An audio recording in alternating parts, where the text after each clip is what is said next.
This is Orson Welles, speaking from London.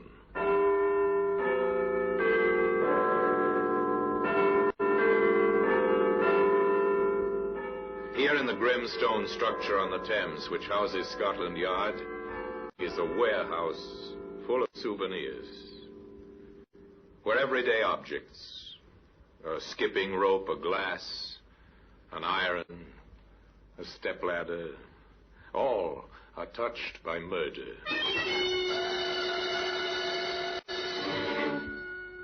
You take this key. This was on the floor beside the body, sir. A door key. The kind that fits only one lock. But whose? Perhaps the murderer's, sir. Today, this key can be seen in the Black Museum.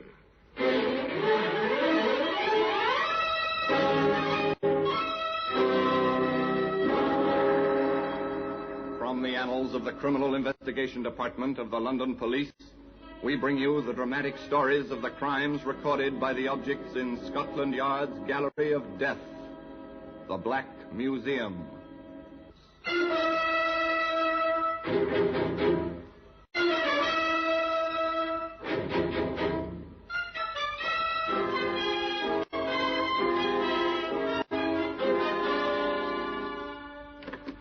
Well, here we are in the Black Museum, Scotland Yard's Museum of Murder. Here lies death, arranged neatly on the shelves and tables open to your view. Now, here's a spoon. It's a simple household spoon. Our murderer was meticulous. With this, he measured out a careful dose of poison. That oar up there on the wall, that was used by the stroke of a famous rowing aid at Henley. Later, it was used in anger, swung at a man who stood on the edge of a pier, stunning him. The man drowned in the Thames very quickly. Ah, here we are. Here's the key. An ordinary key. The kind used to open most of the front doors in London.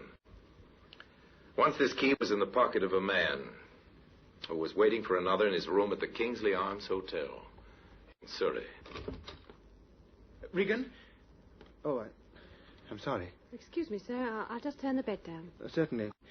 I'm waiting for Mr. Regan. You don't happen to know what time he'll be back, do you? No, sir, but if you wait here, you're sure to catch him. Thanks, I will. I particularly want to see him. The conversation lapsed. The visitor sat down again. The maid completed her work and left, stealing a glance at the young man as she closed the door behind her. Night fell. Lights came on in the guest bedrooms. But in one room, the number on the door was 22. A man sat alone in the darkness, waiting. The night passed, and morning came. In the hotel, there were beds to be made, rooms to tidy.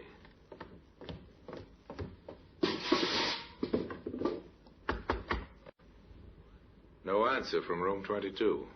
The maid was pleased her work could be accomplished without interruption. She was thinking of this as she opened the door.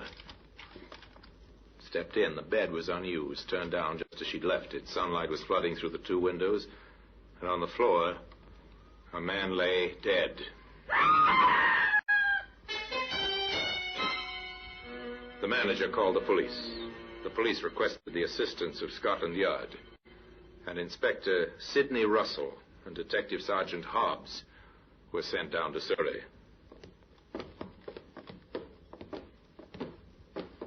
This is the room, sir. Number 22. Has anyone been in there since the maid found the body? No one, Inspector, except myself and the local police sergeant. On his orders, I kept the room locked. Good, ma'am. There you are. Thank you. I'll let you know when we need you, sir. The two detectives covered the room, and in their quick survey of the murder scene, they found several leads. His wallet, sir. Let's have a look at the identity card, Sergeant. There you are, sir. Name's Thomas Regan. What else you got there, Sergeant? Roll a note, sir. The killer either missed that or the motive wasn't robbery. Oh, I don't think it was robbery, sir. His watch is still on his wrist. Going? No, sir. It stopped at 7:25. That might have been the time the murder took place, though on the other hand, the watch might have run down this morning. He was shot through the head, sir. Surely somebody must have heard that. You would think so. Well, here's a shell I found on the carpet. Point 22. We'll keep this for ballistics. What else, Sergeant? Oh, some silver taken from his trouser pocket, a handkerchief with the initials TR in the corner, and a cigarette lighter. With the initials TR. He's well labelled. And this was on the floor beside the body, sir. The door key. The kind that fits only one lock. But whose? Perhaps the murderer's, sir? Unless it belonged to Regan himself. Oh, it's not the kind they use in hotels. No. Was he wearing or carrying a keychain? No, sir. Then the key would have been carried in his pocket along with his money. Which hadn't been spilled onto the floor. You may be right, Sergeant, but to make absolutely sure, that key should be checked against every lock in Regan's home and his office and everywhere he might have occasion to visit. If it does not belong in any of those places, then it seems to me that when we find the door that key fits, we find the murderer. The detectives went downstairs to talk once more to the hotel manager. Inspector, this is a terrible business. Listen to those men in the bar. What about them, sir? They're newspaper reporters. Oh, this is really dreadful. The notoriety, the reporters, the headlines. It'll ruin my business. It wasn't very nice for Mr. Regan, either. No, I suppose not. Poor devil. What can you tell us about him? Only that he was a commercial traveler. He'd stayed here before? Oh, several times. A traveler, eh?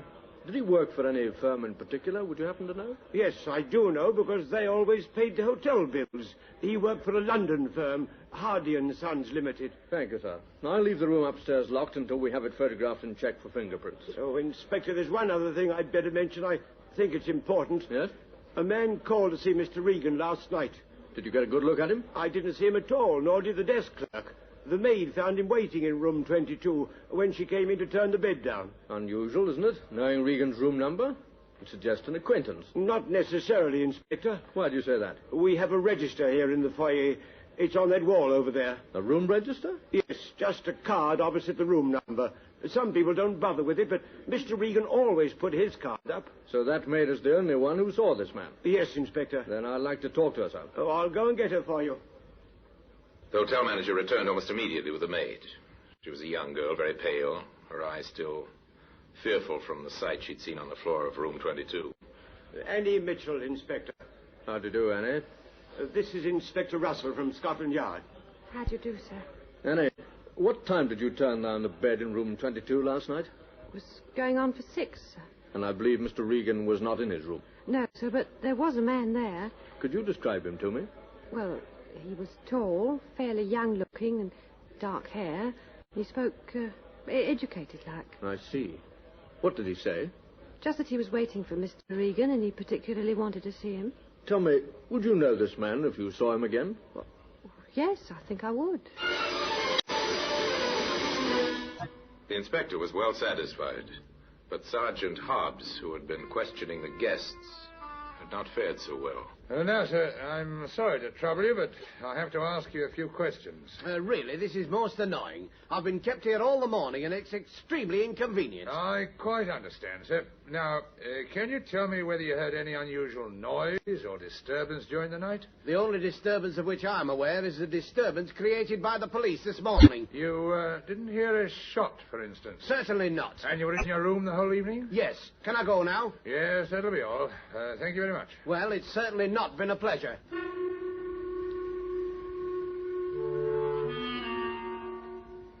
It seems nobody heard a shot last night, sir. Nobody at all. Not a single guest, even those occupying adjoining rooms. That's funny. Anyway, I'm leaving you in charge here. The police surgeon will be arriving to carry out a post-mortem. All right, sir. Are you going back to London? Yes, I think the case winds up there. The next move is to London to check that key against every lock in Mr. Regan's home and his office just to see if it fits. I'm very sorry to bother you, ma'am, but I'd like to go right over the house, if you don't mind, trying the locks, and if there are any cases or cupboards, etc., that I might miss, I'd be very pleased if you'd point them out to me.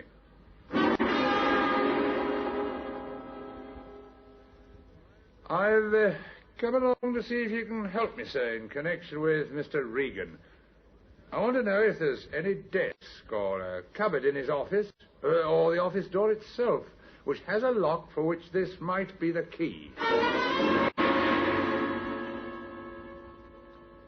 I believe you've a lock-up garage here, formerly rented by Mr. Regan.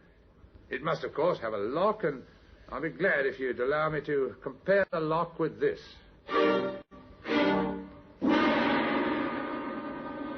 No, sir. I've checked every conceivable place connected with Regan, and the answer's the same everywhere. The key does not belong. In that case, we have our answer. Somewhere, someplace, Sergeant, there is a door, and behind that door we'll find the murderer. You know, if I was a philosopher, I would say that it's rather symbolic that we have a key to which we must fit the lock. Still, I'm not a philosopher, I'm a detective, and it's our job, Sergeant, to find the lock, to find the door, and to find the murderer. And that's just what we're going to do, Sergeant. We're going to find the door that this key fits. In time, they were to find the door. By patient, methodical methods, they came to the front door of a small flat. The key fitted. The same key that can be seen today in the Black Museum.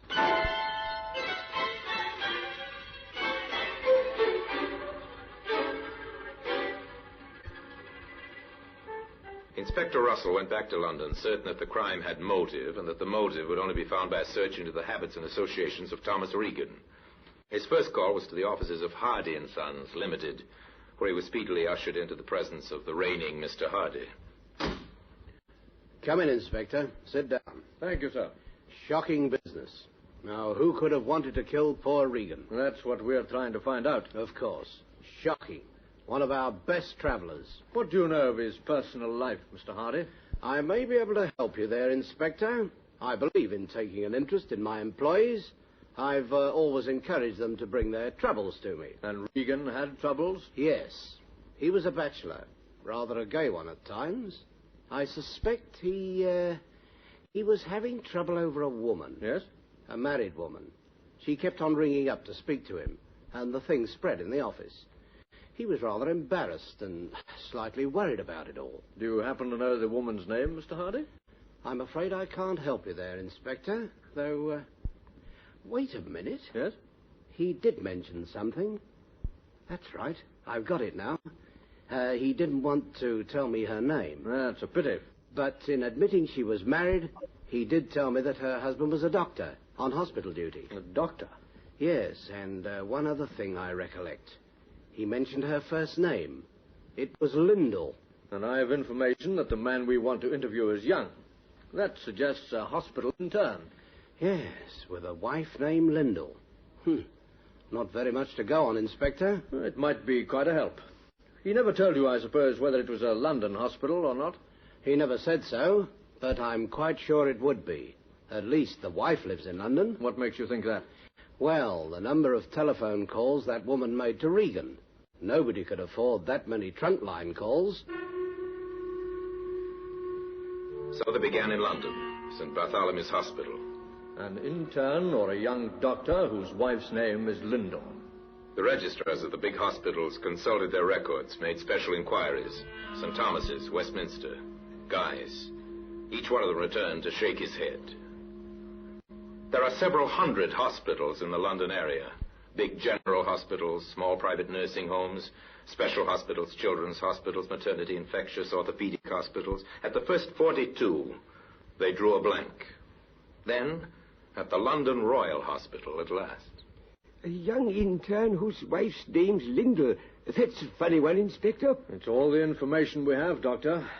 It's useless to ask, I suppose, whether you might have this man on your staff. But we do have him. What? Well, at any rate, one of our interns has a wife named Lyndall, Dr. Bowen.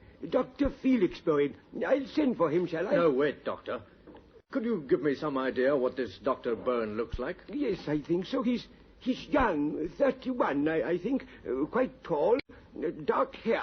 Would you have his address here in your records, Doctor? Certainly. I'll get it for you, Inspector. Thank you. And shall I send for Dr. Bowen? No, I don't want to see him just now, and I don't want it known that any inquiries have been made about him. Very well. You can depend on me. Is he in some kind of trouble? Nothing to worry about just yet, sir. Now, if you'll get me that address... Patients had paid off. The 43rd Hospital. Now, to interview Lyndall Bowen. Inspector Russell went to the address he'd been given, a small flat in a good residential district. The lock on the door fascinated him. The urge to try out the key in his pocket was almost overwhelming. But instead, he knocked.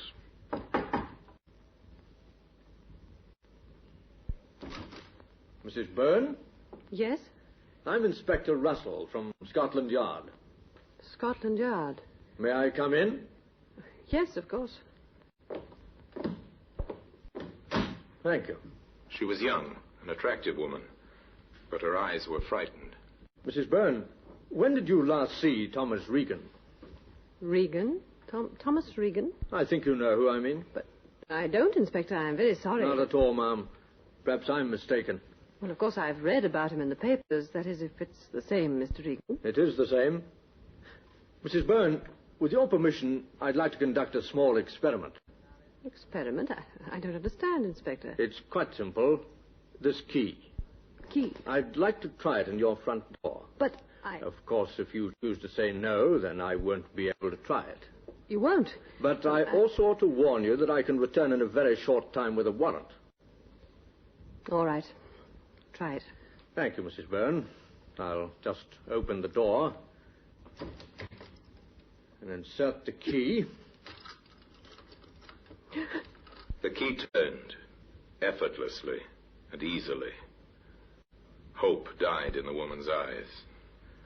The inspector from the yard took out the key and closed the door again. And now, Mrs. Byrne, you and I are going to have a talk about Thomas Regan.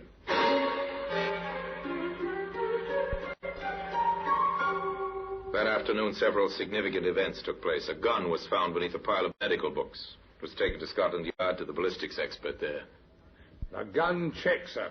That's the murder weapon right enough. Little wonder nobody heard the shot in the hotel. It's fitted with a silencer. A silencer. Evidence of premeditation. Late that afternoon, the record of its purchase was uncovered. The second significant event. The gun was bought at a shop in the Soho district, sir.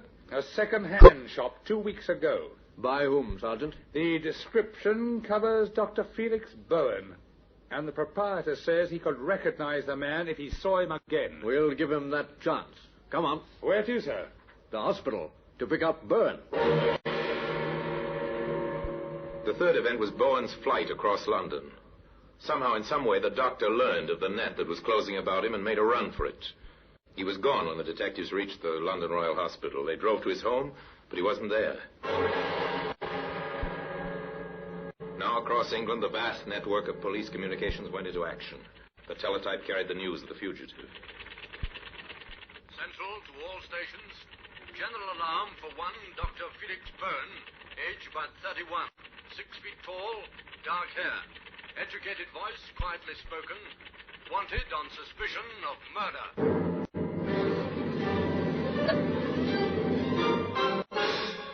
The search was on. In 1,000 stations, vigilant eyes searched for Bowen. On the streets, on trains and buses, in restaurants and hotels. Within 24 hours, he was picked up. I really must insist. This is a terrible mistake.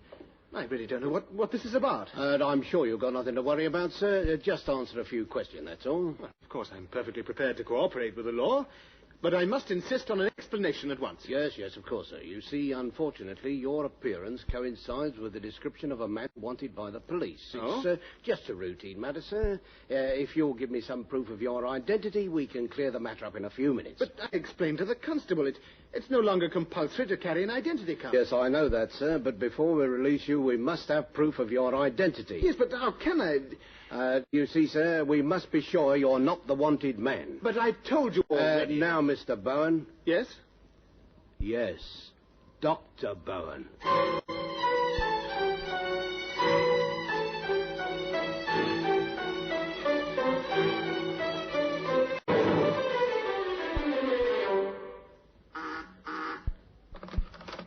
Inspector Russell? This is Sergeant Thompson, sir. Highgate. We've picked up a man who we believe is Dr. Felix Bowen. Hold him, Thompson. I'll be there in a matter of minutes.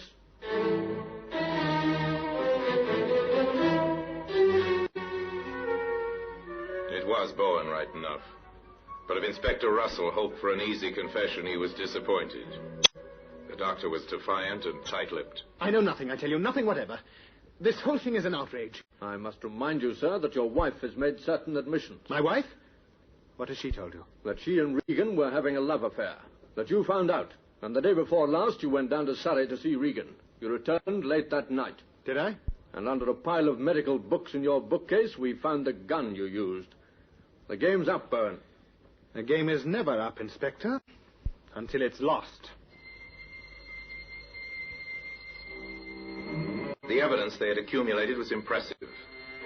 But juries are cautious, and defense counsels are often very smart.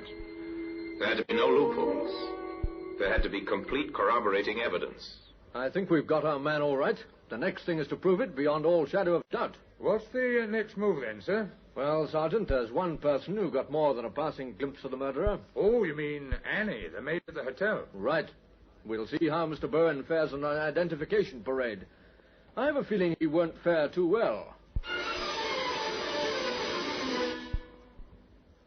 Now, Annie, I expect you've heard of an identification parade. Yes, sir, like they have on the films. That's right, Annie, but this is not a film. This is the real thing. Before we go into the next room, I want to impress on you how important it is that you make no mistake. A man's life may depend on your judgment. So when you answer me, make sure, absolutely sure, beyond any shadow of doubt, the man you identify is the man you saw on the night of the murder. Yes, sir. Right, then. Now, in the next room, there are 8 men. I want you to follow me into the room, take a good look at each of them, and see if you can pick out from amongst them the man you saw in room 22 waiting for Mr. Regan. Very well, sir.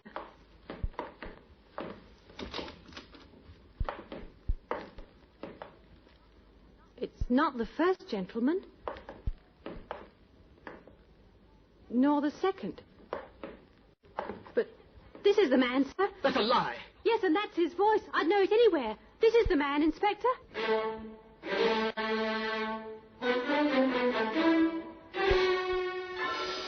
Well, Mr. Byrne, would you like to make a statement to us now? I have nothing to say, except that I doubt that the evidence of a silly maid is likely to give you a conviction, Inspector, whatever you may think. We're depending on more than that, Mr. Byrne. There are other witnesses, including a silent witness, a door key. That was careless of you, Mr. Byrne. Very careless indeed. Bowen was identified also by the owner of the second-hand shop as being the man who had bought the gun some 2 weeks before. With that, the case was complete. A door key had helped to find a murderer, and that selfsame key can be seen today in the Black Museum. Bowen killed the man who had stolen the affections of his wife. His was not a clever crime. It was premeditated, without a doubt, but clumsily conceived. For the young doctor was no student of the art of murder. Yet he might have escaped justice had not a key fallen from his pocket. A key which ultimately brought the police to his front door. And now, until we meet next time in the same place, and I tell you another story about the Black Museum, I remain, as always, obediently yours.